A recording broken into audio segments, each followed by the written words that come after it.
반갑습니다. 반갑습니다. 차영준입니다. 자, 계속 진행됩니다. 조금 더 우리가 어떻게 될까요? 우리가 이제 문을 통과할 때 이제 머리 통과하고 그 다음에 어깨 통과하고 팔 통과하고 몸 통과하고 다리 통과하고 다 통과되는 거죠. 결국은 다 통과되면 진실된 사람에서 나 우리가 자 하나씩 통과하는 거예요. 그러니까 꾸준히 보셔야 이해가 됩니다. 못 보면 계속 보시면 되고요. 자, 요번에 이제 시간은 제대로 된 에어컨 플러싱 어디든 그죠? 그 다음에 정비업소 어떻게 플러싱을 하냐. 그 다음에 가스를 이제 교환을 하는데 실수하지 않은 방법. 그러니까 냉동 오일을 교환을 하든 뭐 예를 들어서 뭐 가스를 교환을 하든 그런 실수하지 않은 방법 여러 가지를 이제 한번 포괄적으로 나눠보는 자리를 가져보겠습니다.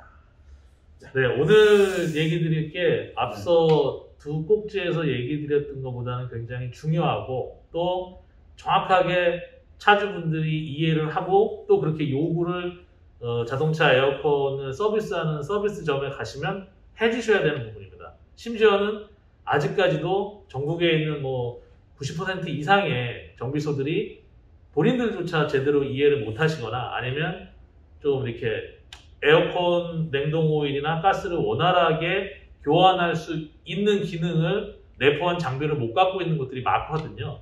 그러니까 이 방송을 보시는 차영TV 구독자분들이 그런 것들을 좀 이렇게 혁파하고 깨우칠 수 있게 많이 전파해 주셨으면 좋겠습니다. 오늘 얘기 드릴 게 에어컨, 이제 모든 정비소마다 있는 에어컨 횟수 장비에 대한 얘기입니다. 그리고 그 장비를 어떻게 써야 되는지, 소비자 입장에서 뭘 요구해야 되는지에 대한 이제 얘기를 드리려고 하는데요. 제가 이제 그 이레콤이라는 냉동오일을 수입해서 한국에 유통하게 되면서 굉장히 유명한 특정 브랜드 차종에서 유명하고 규모가 있는 샵들을 초기에 몇 군데 방문해서 소위 영업이라는 걸 해보려고 했던 적이 있었습니다. 근데 실패했습니다. 영업을 할 수가 없었어요. 왜 그러냐면 에어컨 장비에 대한 이해도가 5년 전만 하더라도 현저히 낮았기 때문에 제가 무슨 말을 하면 사기꾼이 되는 상황이었어요. 제가. 이게 어떤 얘기였냐면 여러분들도 지금 대부분 그러실 수 있는데 냉동오일을, 폐 냉동오일을 자동차 안에서 완벽하게 회수하면 회수되는 양은 100%가 아니고 120%에서 130% 내외가 뽑아져 나와야 됩니다. 근데 이런 얘기를 5년 전에 했어요. 5년 전에. 저희가 실제 다 테스트를 해보고 실제 그렇게 되는 걸 보여드리고 영상도 찍어놓은 상황에서 뭐 일면식도 있는 굉장히 유명한 샵들이 가서 이런 얘기를 했는데 그 당시에는 미친놈 소리 들었습니다. 네. 왜 그러냐면 1시간 반에서 2시간을 에어컨 플러싱이라는 걸 해주고 냉동오일을 보충해준다고 하는 유명한 샵들조차도 많이 빼야 뭐 70 밀리리터 내외, 그러니까 120이면 70 정도 내외, 아니면 일반적인 경우에는 뭐 50에서 30ml 내외 정도를 빼주고 그 플러싱 비용을 그 당시에도 아마 한 그 냉동오일만 교환해 주는 거죠. 그리고 한 25만 원 내외 정도를 받았던 것 같아요. 더 받는 데도 있었고. 대신 뭐냐 여기서 조건은 냉동오일을 교환하는 거는 가스는 다 정량을 넣는 겁니다. 그러니까 가스를 교환하는 건 아예 안 다루는 거예요. 더 이상 얘기 안 할 거예요. 가스는. 자, 그쵸? 네. 근데 이제 제가 그런 데를 찾아가서 당신들이 잘하고 있는 게 아니다. 그리고 냉동오일은 훨씬 더 안에 들어있기 때문에 더 뽑아내야 된다. 이 얘기를 했을 때 말도 안 된다라는 얘기를 했었죠, 저한테. 그래서 저희가 사실은 그 이후에 이레콤 유튜브나 뭐 네이버 블로그를 운영하면서 그런 사례들을 직접 영상을 찍어서도 보여드렸고 실제 많은 뭐 수입차 동호회들이 그걸 자기들이 직접 확인하기도 했었습니다. 근데 이제 이 얘기를 드리는 이유가 뭐냐면요. 에어컨 장비가 국내에 좀 제대로 된, 그래도 어느 정도의 기능을 갖춘 장비들이 보급된 지가 불과 채 3, 4년도 사실은 안 됐습니다. 그리고 5년 이전에는 거의 제대로 폐냉동오일을 뽑아낼 수 있는 장비가 많지 않았어요. 거의 없었다고 봐야 됩니다. 그리고 대부분의 에어컨 샵들이 여름 되기 전에, 뭐 요새는 남쪽은 벌써 해요. 4월에. 그리고 수도권은 보통 5월에서 6월 전이면 이미 5월 정도면 에어컨 뭐 할인 이벤트가 막 이렇게 걸려 있잖아요. 프레카드가. 근데 제가 사실 이 얘기를 드리고 싶은 건데 지금 이제 차영TV에서도 쓰시는 이렇게 에어컨 장비 안에 들어가는 필터를 하나 셀프를 이렇게 열어서 이렇게 놔주셨는데요. 모든 에어컨 회수 장비에는 이런 필터가 들어갑니다. 근데 이 필터의 수명이 얼마일까를 대부분의 정비사들도 잘 모르세요. 그리고 일반인들 분들은 더 모르시겠죠. 이게 장비 제조사는요, 평균적으로 장비의 가동 시간을 타임을 잡았을 때 10시간 남짓을 봅니다. 매뉴얼 작업은요. 뭐 국내나 해외나. 아무리 길어도 뭐 10시간, 15시간에 한 번은 이 필터를 교환하라고 하는 겁니다. 근데 한국은 사실은 장비를 사서 수년을 쓰고 장비가 노후됐다고 버릴 때까지 그렇지 안 하시는 분들도 많아요. 이런 소장님, 이거 외박분이에요. 이거. 네. 이거 외박분이에요. 그래서 바꿔야 된다고. 이거 솔직히 제가 꿀뱅크 사장님한테도 이거 얼마 만에 시간 바꿔요? 얼마? 예. 기간은 얼마나 해요? 몇 대나 해야 될 것 같아요? 플러싱 돌리면. 제가 한 거가 5대에 하나는 바꿔야 됩니다. 플러싱 돌리면 5대. 예. 그게 이제 복골복일 수도 있는데 어떤 차가 우리 샵에 와서 이제 플러싱을 하느냐가 크니까. 근데 이걸 이렇게 커팅을 해보면요, 이 안에 이제 우리가 김 같은 거 사 먹으면 실리카겔 구슬이 들어있잖아요. 그런 식의 이제 구슬이 들어있습니다. 근데 그 구슬의 역할은 수분을 사실은 빨아서 흡수하는 역할로 들어있는 거거든요. 근데 얘를 뭐 수십 시간을 쓴 거를 까보면 이 안에 쇠 조각들이 다 같이 딸려서 나옵니다. 미세한 쇠 조각들이 손으로 만지면 펄처럼 박혀 있거든요. 근데 이 필터도 자동차에 들어있지 않습니까? 그렇죠. 예. 자동차에도 요거보다는 사이즈가 작은 같은 역할을 하는 드라이어 필터가 있는데 그 필터의 역할은 엄밀히 말하면 수분을, 시스템 안에 생긴 수분을 빨아먹어서 흡수하고 있는 용도인데 이 필터가 그것만 역할하는 게 아니라 슬러지, 미세한 슬러지 알갱이까지 가스가 여기를 통과하면서 얘가 이렇게 꽉 잡고 있는 거죠. 근데 제가 이 얘기를 드리는 이유가 뭐냐면 대부분의 샵들이 10시간 안에 교환하는 데는 아마 0.1%도 안 될 거고요. 거의 없습니다. 그리고 한 달에 한 번 여름 시즌에 교환하는 업체도 제가 볼 때 1%가 안 될 것 같아요. 우리 이제 저도 이제 대화하면서 이런 정보 저런 거 하면서 있지만은 얘도 그렇지만은 그 안에 컴프레셔 오일도 그렇죠. 1년에 한 번이 아니라는 거예요. 시간을 해야 되는데 그만큼 많이 하시면 많이 갈아야 되고 하지만은 그러니까 이 장비 관리들이 너무 소홀하다는 얘기예요. 그게 좀 아쉬움이 있는 거예요. 청정하게 관리를 하고 성능을 좋게끔, 진공 컴포트 성능이 좋게끔 해야 안에 있는 수분을 많이 제거하는 겁니다. 힘이 좋아야 돼요. 빠는 힘이. 최대한 성능을 새 거에 맞게끔 유지를 해야 돼요. 그죠? 이런 것도 내가 최대한 예를 들어 교환을 해가지고 다시 들어가지고 넣을 수 있는 가스가 신선하게 들어갈 수 있게끔 만들어줘야 되는 겁니다. 근데 이제 하는 거예요. 대부분 현실적으로 이 장비 제조사들이 이런 필터를 수만 원대 가격으로 팔고 있어요. 뭐 비싼 데는 뭐 7만 원대까지 가는 경우도 있고 저렴하다는 데도 3, 4만 원, 뭐 5만 원 전후에 이 필터를 판매하고 있는데 사실은 이 필터를 따로 구매해서 재고를 보유해 놓고 에어컨 플러싱 서비스를 전문적으로 하는 샵이 아직까지도 거의 없다시피 한다는 거죠. 근데 이제 제가 5월이 되면 뭐 남쪽 지방은 4월이 되면 에어컨 가스 충전 할인 이벤트를 한다고 말씀드렸잖아요. 뭐 수입차 브랜드들도 다 문자 날라옵니다. 뭐 벤츠, BMW, 토요타 다 날라오는데 요는 제가 이 얘기를 드리고 싶은 겁니다. 내 앞차가 잠시만요. 네네. 자, 여기 손님이 왔습니다. 오늘은 쉽니다. 일요일은 평생 쉽니다. 자, 얘기하셔도 돼요. 네.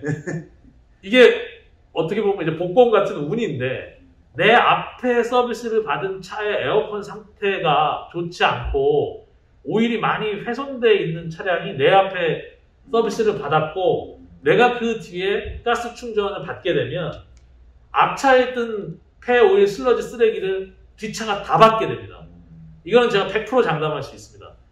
이 보통 자동차의 냉동 오일은 소형 차량 같은 경우에는 순수 차량을 제조할 때 120ml 내외 정도가 들어가고요. 중형 차량 같은 경우가 150ml 내외가 들어갑니다. 맞습니다. 2000년대, 2010년 전후의 차량을 기준으로 보면 차량 사이즈가 대형을 가면 쌍용차들이 또 그런 케이스가 많은데 냉동 오일이 한 200ml까지도 들어갑니다.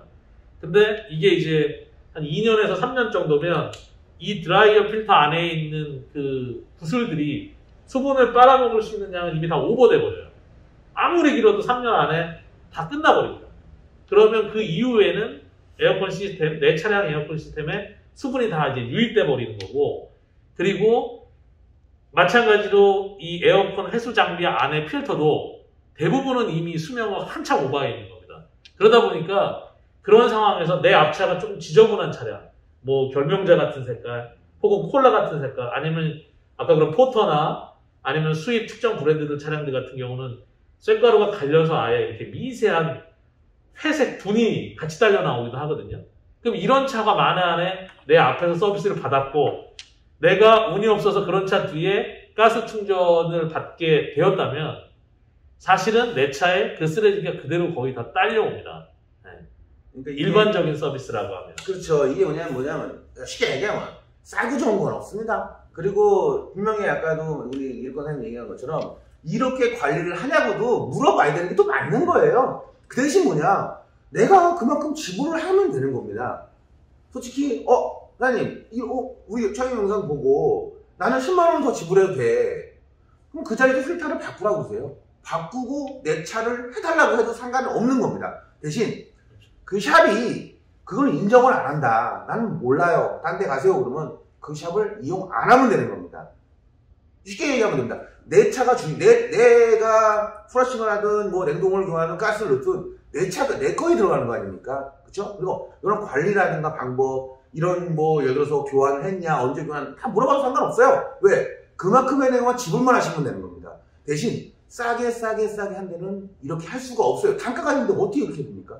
그렇지 않습니까? 맞습니다. 네, 그래서 말이 안 돼요, 이거는. 돈을 아끼겠다고 뭐 가스 충전이 뭐 6만 원, 뭐 5만 원, 뭐 그런 행사들을 하는 데를 이게 되게 경제적이라고 생각할 수 있는데, 그게 내 차량이 신차일수록, 내 차량이 좋은 차량일수록, 아니면 내가 정말 아끼는 차량일수록 굉장히 조심하셔야 되는 거고요. 실제 그런 서비스를 하는 서비스 업체들도 물론 필터를 잘 교환하시고 하는 것들도 있겠지만 현실적으로 그런 인프라나 이런 부품들이 원활하게 유통되고 있지 않다는 얘기를 드리는 거예요. 실제로 이게 아까 처음에 얘기했지만 장비가 점점 개발되면서 점점 정밀해지고 그렇지 않습니까? 좋아져요. 내가 원래 500g에 대한 가스량인데 그냥 냉동 오일이 아닌 그냥 가스 완충하는데 얼마 해가지고, 가스 교환하는데 얼마 해가지고 뭐 5만원 주고 가스를 많이 8만원 주고 교환을 했어요. 실제로 그전엔 내가 500g이 들어가 있는데 교환하고 나서 450g일 수도 있는 겁니다. 그렇지 않습니까? 이거 굉장히 중요한 얘기입니다, 이거. 그러니까 네. 지금 가장 제가 이제 우려하는 이 필터에 대한 부분을 말씀드렸던 게, 최근에 나온 신형 장비를 갖추고 있는 업체들은 의지가 있다라고 하면 필터도 뭐 적극적으로 교환하실 거고 장비가 비싸니까, 또 하나는 이 고압하고 저압을 서로 연결해가지고 이 저압 라인을 클리닝할 수 있는 모드도 다 탑재가 돼 있습니다. 그러니까 사실은 장비를 운영하시는 업장에서도 좀 오일이 지저분하게 나온 차가 있다, 아니면 내가 어떤 일정한 루틴을 만들어 놓고 그 관을 세척하는 건 사실은 무조건 차가 들어올 때마다 해야 되는 거고요. 네, 그 전에. 그리고 필터의 주기도 신경을 써주셔야 된다는 말씀을 드리는 거고, 차주분들이 그런 걸 또 요구하셔야 업장도 그렇게 이제 바뀌게 되는 거죠. 그래서 그 부분이 되게 중요해요. 예, 그러니까 이 관이라는 게 자동차가 아니고 장비를 말하는 겁니다. 네, 네. 예, 그러니까 장비에 대한 관도 지점에서가 장비에 관하고 안에 내부 청소를 한번 하고 이런 관리를 잘 하시라는 얘기를 하는 겁니다. 그리고 여기서 뭐냐면 그 냉동 오일도 있고 가스도 있지만 우리가 컨덴서를 하나 바꾸든 파이프를 하나 바꾸든 자동차에는 게이지가 없기 때문에 빠진 양이 있더라도 그 전에 얼마가 들어가 있는지도 모르기 때문에요. 전적으로 전부 다 회수를 해서 다시 무조건 집어넣는 게 맞는 거죠? 그렇죠. 예. 그러니까 이제 가설적으로 너무 안 되지 않습니까? 네, 이 부분을 조금 더 설명을 드려야 될 것 같은데요. 이 필터에 대한 부분이나 아니면 이제 회수 장비에 붙어 있는 그 고무 호스, 고압하고 저압 라인을 자체를 이제 세척해야 된다는 건 가장 기본이고요. 그 다음에 이제 우리 이제 차양TV의 그 조 대표님이 말씀하신 것처럼 실제 연식이 오래된 차들 같은 경우, 뭐 아니면 내가 몇 번이라도 어딘가에 가서 에어컨 서비스를 받은 적이 있다라고 하면 아무것도 안 하고 가스만 빼더라도 관이 막혀있지 않다는 그 차량에 오일이 한 20에서 30ml 정도가 주기적으로 빠지죠. 나오죠. 그러니까 그거를 2번, 3번 받은 적이 있다라고 하면 기본적으로 60에서 70은 이미 오일이 빠져 있을 수 있는 거예요. 네. 그러니까 그만큼이 빠져 있을 수 있는데 실제로 얼마가 빠져 있고 얼마가 들어있는지 모르기 때문에 폐 오일을 제대로 안 나올 때까지 100% 회수할 수 있어야 되는데 아직까지는 국내에 그런 기능이 되는 장비를 갖고 있는 샵들이 같이 제가 볼 때는 많이 없어요. 채 뭐 10%가 아니고 한 5% 남짓밖에 안 될 것 같아요. 아직까지. 여기 우리 그 리건 사님 얘기 잘하셨는데 냉동 오일 양은 안에 최적을 계산해서 나오는 겁니다. 맞죠? 네. 예, 그 안에 그러니까 그 파이프 안, 컴프레셔 안, 그 에바, 뭐 콘덴샤 그 안에 대한 최적에 대한 걸 냉동을 전부 다 묻어 있어요. 싹.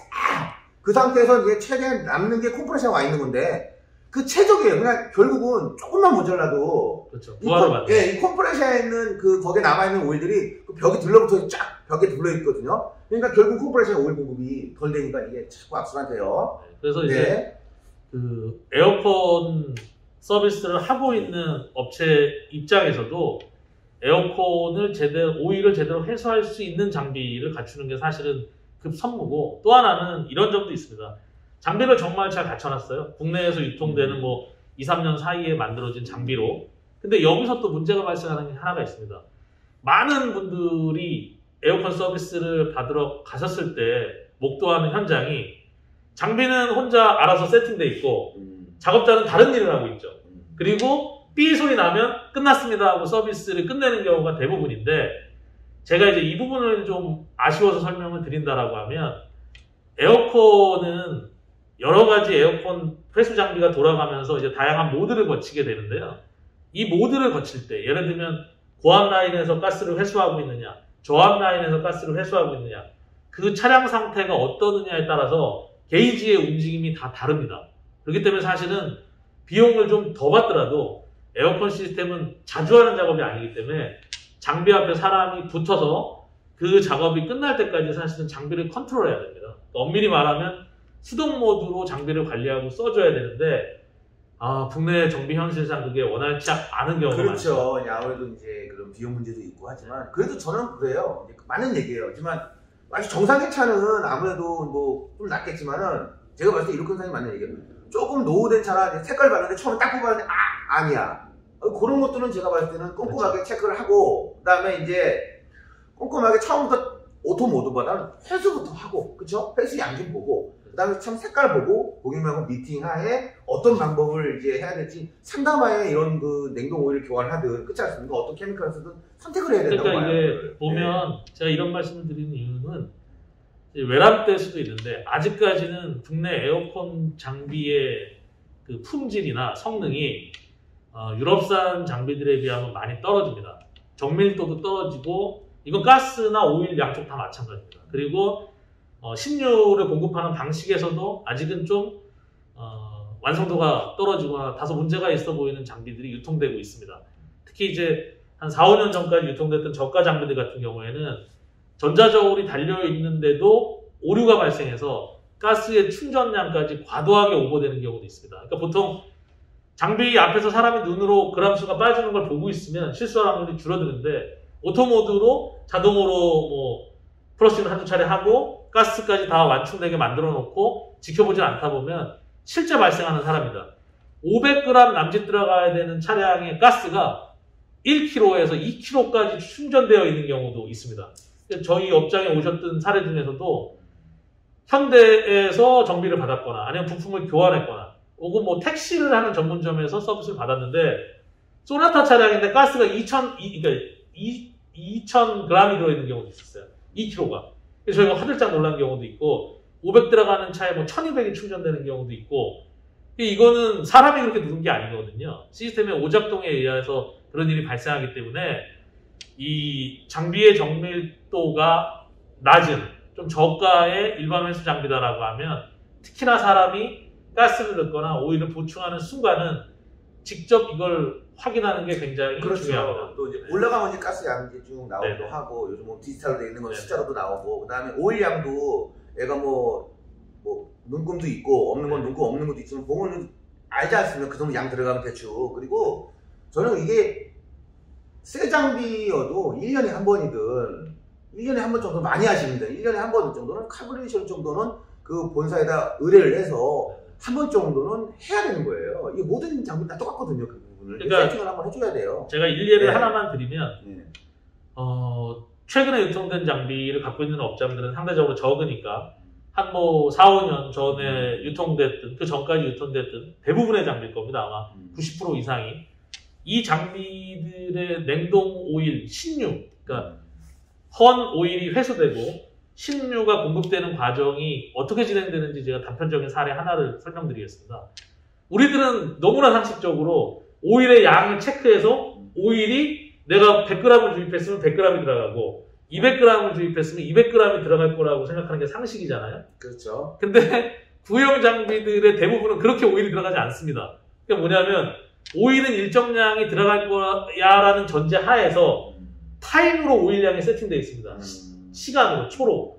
그러니까 어떤 상황이 실제 발생하냐.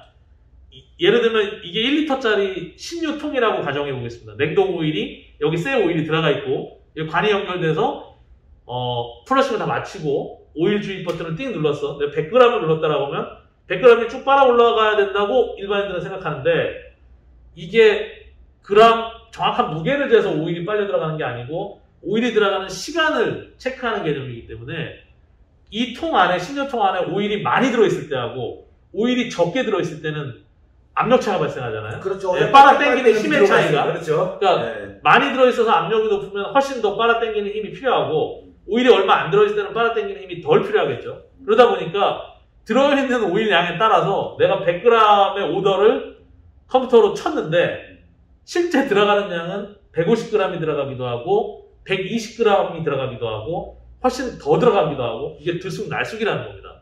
이게 실제 현재 현장에서 일어나는 일입니다.